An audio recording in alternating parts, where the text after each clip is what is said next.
pleased with how easy it is to purchase vitamin C and how inexpensively you can get that ascorbic acid?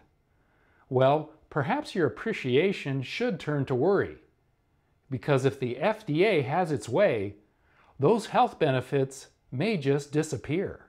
This summer, the FDA proposed guidelines for new dietary ingredients, or NDIs. The rules could even reclassify old standbys like vitamin C as new because it's produced synthetically, though identical to that found in nature. Vitamin C and thousands of other supplements, present and future, could face a range of regulations that would limit access to them and increase the costs for consumers.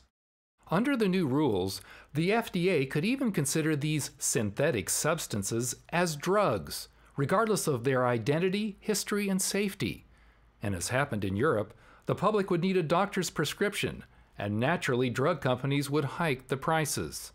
For their part, the FDA justifies the proposal as important preventive control to ensure that consumers are not exposed to unnecessary public health risks from new ingredients with unknown safety profiles. Federal law does require the bureaucracy to propose such guidelines, but the statutes certainly don't mandate what many consider to be the harshest of rules, rules that critics say are more representative of third world countries than a free society.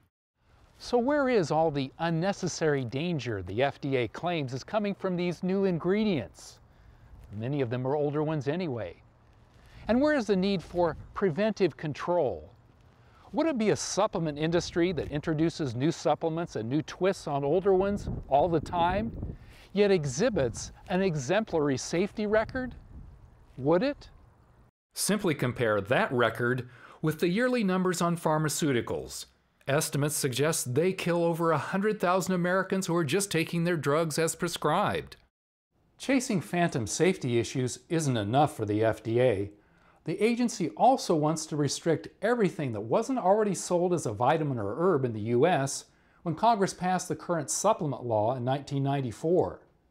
That would have the net effect of criminalizing thousands and thousands of items in what some call God's pharmacy, natural substances that are safe and effective.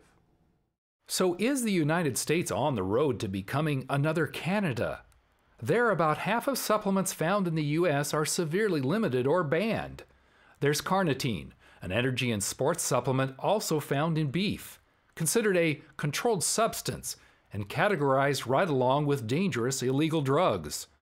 Vitamin K, crucial for bone health, can only be sold with a prescription, unless the dose is 120 micrograms or less, a small amount for many health needs. The economic argument against the FDA may prove to be among the strongest ones. Burdensome paperwork alone would increase producers' costs that would be passed along to the public. The FDA itself doesn't even have the manpower to deal with the potential mountains of forms.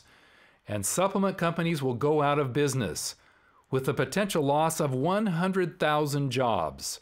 And all of that would thwart the public's increasing reliance on the consistently cheaper, better, and safer answers found in supplements. Consumers are spending their own hard-earned money, not insurance or government dollars, to purchase 56,000 dietary supplements to the tune of an estimated $29 billion in 2010. Some suggest the new guidelines would allow the drug companies to get their hands on a lot of that cash.